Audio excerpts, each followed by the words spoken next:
So greeting for the day guys, my name is Navneet and red card में आप लोगों का स्वागत है। इस वीडियो में एक छोटी सी और मज़ेदार चीज़ को कवर करेंगे।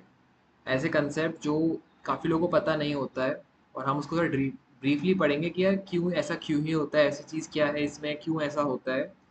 तो यार हम ना जावा में हमारी एक नॉर्मल जो हमारी यहाँ पे आपको थंबनेल में दिख रहा होगा मेन क्लास के बारे में बात करने वाले हैं। सिंपल मेन क्लास कि हर वर्ड क्यों यूज़ करते हैं और ये मेन क्लास ऐसी ही क्यों है, इसके साथ एक्सपेरिमेंट क्यों कैसे क्या हो सकते हैं, और हम उसको आपको देखेंगे।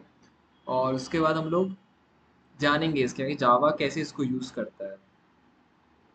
तो जैसे आप यहाँ पे देख सकते हो, ये यार जब भी हम जावा में ना कोई भी क्लास बनाते हैं, हमने कोई फाइल बनाई, तो ये हमारा मेन बॉयलर प्लेट कोड होता है, ठीक है। बॉयलर प्लेट में यही आएगा। अब सबसे पहले एक चीज़ अपन कवर करते हैं कि यहाँ पे पब्लिक क्यों है। हम चाहते हैं कि हमारी ये जो क्लास है, ये कोड के कहीं भी एरिया से एक्सेस हो सकते हैं, कोई भी इसको एक्सेस कर सके, इसे हमने इसको पब्लिक कर रखा है। ऑफ कोर्स ये क्लास है तो उसको क्लास का नाम दे रखा है। और ये इसका नाम मेन क्यों रख रखा है, तो यार मेन ये वो नाम है जो हम फाइल का नाम देते हैं। फॉर एग्जाम्पल, ये जो बॉयलर प्लेट कोड है ना, ये तब तुम्हारा जनरेट होगा जब तुमने एक फाइल बनाई होगी मेन डॉट जावा नाम से। अगर तुमने नवनीत डॉट जावा नाम से फाइल बनाई होगी तो यहाँ पे पब्लिक क्लास नवनीत आता। ये पैकेज नेम मैच करता है, ये एक तरीके से हमारा पैकेज है। अगर हमारा क्लास का नाम मैच नहीं करेगा तो एरर आएगा, कंपाइलेशन एरर आ जाएगा। तो यहाँ पे एक चीज़ लिखी हुई है, Java needs both the main class and the main method to be accessible in order to start the program. ये कोई भी मेन क्लास जो हम लोग क्लास का नाम देंगे वो, और ये हमारा मेन मेथड, जावा को दोनों चाहिए होता है उसको एक्सेस करने के लिए। अब यार ये हमने मेन कवर किया। यहाँ पे अगेन लाइक पब्लिक क्यों है, पब्लिक इसलिए लिखा है क्योंकि हम इस क्लास को, जेवीएम इस क्लास को एक्सेस कर सके, इसको परफॉर्म कर सके। यहाँ प्राइवेट हो तो कैसे परफॉर्म करता। सेकंड चीज यार, यहाँ पे स्टैटिक जो वर्ड लिखा है, स्टैटिक मतलब क्या होता है। यार यहाँ पे स्टैटिक का मतलब ये होता है ना कि इस क्लास को, लाइक ये जो ऊपर क्लास बनी हुई है मेन क्लास, इस क्लास को परफॉर्म, लाइक इस क्लास को एग्जीक्यूट करने के लिए, इस क्लास को रन करने के लिए हमें कोई ऑब्जेक्ट नहीं बनाना। ये क्लास ऐसे ही रन हो जाएगी, लाइक तभी हम कहते हैं स्टैटिक जो है हमारे ऑब्जेक्ट से जुड़ा नहीं होता है।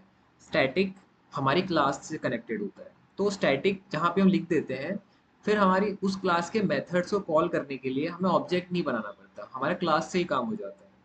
तो वही चीज़ है यहाँ पे कि अगर हम स्टैटिक को हटा दें तो हमें ऐसे करके क्लास बनानी पड़ेगी, मेन ऑब्जेक्ट, न्यू ऑब्जेक्ट, और main object main dot main को रन करना पड़ेगा, क्योंकि हमने स्टैटिक हटा दिया है। बट स्टैटिक अगर हम हटाएंगे ना तो वो एरर देने लगेगा, लाइक एरर देगा, क्योंकि ना उसके बॉयलर प्लेट कोड में लिखा हुआ है कि ये चीज़ें होनी चाहिए, like static word is missing, ऐसे लिखेगा। तो जावा ने ये चीज़ करी कि अगर स्टैटिक वो पहले नहीं यूज़ कर रहा था, अगर वो स्टैटिक यूज़ नहीं करता तो उसको बार बार ये मेन क्लास को रन करने के लिए ऑब्जेक्ट बनाना पड़ता। लेकिन उसको ऑब्जेक्ट नहीं बनाना था तो उसने मेन में, लाइक जो डिफॉल्ट क्लास होती है, उसके लिए उसने उसको स्टैटिक छोड़ दिया कि भाई इस क्लास को कॉल करने के लिए हमें इसका मेथड ऑब्जेक्ट नहीं बनाना पड़ेगा, बिना इसके रन हो जाएगी।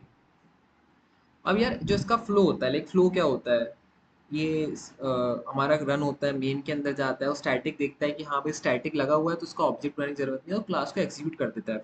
अगर हम इसके अंदर कोई मेथड भी लिखते ना, उस क्लास को रन कर देते, तो मेथड ऑटोमेटिकली रन हो जाता है, क्योंकि स्टैटिक मेथड्स को कॉल करने की जरूरत भी नहीं पड़ती, वो पहली बार में अपने आप रन हो जाते हैं।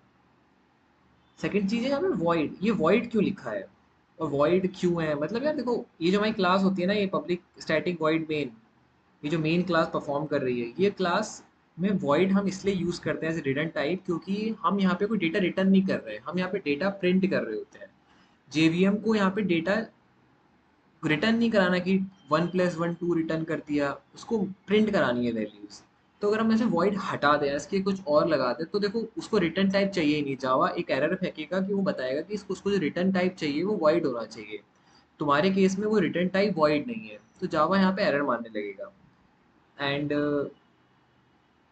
उसके बाद यहाँ पे हम लोग अपने मेन मेथड में आते हैं। हमारे मेन मेथड क्या करता है, लाइक यार यही हमारा मेन एंट्री पॉइंट होता है, जावा जेवीएम इससे ही ढूंढ रहा होता है। उसको जैसे ये मिलता है ये उसका एग्जीक्यूट कर देता है, उसको ये नहीं मिला तो वो एरर मारेगा। ठीक है, ये हमारी सारी एंट्री पॉइंट होती है। इस मेन के अंदर हमारे जितने ऊपर क्लासेस बनाएंगे वो एग्जीक्यूट होके अपने अंदर यूज होंगे। उसके बाद यार यहाँ पे ब्रैकेट में ना हम लोग ये चीज देखते हैं, स्ट्रिंग ARGS क्या है ये। तो यार ये क्या है, स्ट्रिंग एरे, मतलब ये क्या है, स्ट्रिंग है एरेज की, सॉरी एरे ऑफ स्ट्रिंग है, ठीक है। कोई भी लाइक कुछ भी डेटा टाइप हो सकता है, उसके अंदर कोई वैल्यू आ सकती है, 21 हो सकता है, स्ट्रिंग हो सकता है, लाइक कोई सिंगल कैरेक्टर जा सकता है, या फिर कोई भी चीज़ जा सकती है, वो इस एरे ऑफ स्ट्रिंग्स में चले जाएंगी। ठीक है। यहाँ पे क्या होता है कि हम लोग जब कमांड लाइन से कुछ भी वैल्यू भेज रहे होते हैं, फॉर एग्जांपल ये देखो, अगर मैं जावा मेन इसको मैं रन टाइम पे चलाऊंगा और उसके मैं राहुल और 21 दो वैल्यूज मैंने भेजी, तो दो वैल्यूज यहाँ पे स्ट्रिंग एरे और यहाँ पे arguments A R G S argument से डिफाइन करते हैं। यहाँ ए आर जी एस ही लिखना कंपलसरी नहीं था, यहाँ मैं एक्स भी लिख सकता हूँ, वाई भी लिख सकता हूँ, जेड भी लिख सकता हूँ। ये तो मैंने बस, इसको बेस्ट प्रैक्टिस है, इसको जावा अपने बॉयलर प्लेट कोड में यूज करता है, इसलिए हम इसको यूज कर रहे हैं। तो यार यहाँ पे अगर मैं एक्स भी लिख दूंगा, तो जो हम कमांड लाइन से जो मैं वेरिएबल भेजूंगा, लाइक मैं एरे और स्ट्रिंग भेजूंगा, वो ऐसे स्टोर होगी कि आर्ग्यूमेंट जीरो में ये वैल्यू स्टोर हो जाएगी, आर्ग्यूमेंट वन पे ये वैल्यू स्टोर हो जाएगी, और यही चीज़ कि हमारी वैल्यू हम ऐसे स्टोर करते हैं। तो आई थिंक आपको क्लियर हो गया होगा। हाँ, ये जो हम एरे है, इसको हटा के मैं अगर हटाऊं और यहाँ पे मैं इसको यहाँ पे लगा दूं, एक मिनट, तो ये भी सही है, ये कोई दिक्कत नहीं। बट अगर मैं ए आर जी एस को पहले लगा दूं और स्ट्रिंग को बाद में लगा दूं, तो वो एरर देगा, क्योंकि ये बॉयलर प्लेट कोड मिस करता है। लाइक जावा की ये बेस्ट प्रैक्टिस है और वो एरर मारेगा, क्योंकि हम ये लोग यार हमारा जो डेटा टाइप है वो पहले लिखते हैं, फिर वेरिएबल का नाम लिखते हैं, यही हम लोग चीज़ पैटर्न फॉलो करते हैं। तो आई गेस आपको ये चीज़ समझ में आ गई होगी कि हमारी जावा की मेन क्लास है वो पूरी वर्क कैसे करती है, कोई भी चीज़ किस लिए यूज़ होती है, एंड कौन सी चीज़ किस लिए, लाइक मेन चीज़ यही है जावा की मेन क्लास के बारे में जो हमें पता होना चाहिए।